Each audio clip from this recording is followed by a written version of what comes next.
দেখো শরীর খারাপ, কোনো কিছুই তো খেতে পারছে না, ভাত বলো মুড়ি বলো, মানে আজকে ওর বাবাকে বলেছে আনারস এনে দিতে, তবুও খাচ্ছে না। তো কি করব, অবশেষে দেখো কুরকুরে খাচ্ছে। দেখো এই দেখো, কোনো কিছুই মুখে স্বাদ লাগছে না জ্বরের মুখে।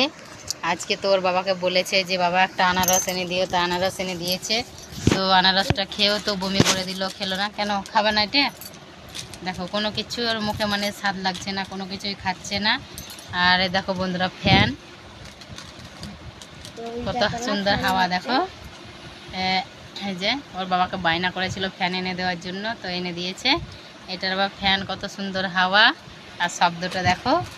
আবার এটাই আবার লাইটও আছে। এই যে, তো কি করব বলো, যা বায়না করছে তাই এনে দিতে হচ্ছে। কোনো কিছু খাচ্ছে না, দুরাত ধরে ঘুমোচ্ছেও না, আমাকেও ঘুমোতে দিচ্ছে না।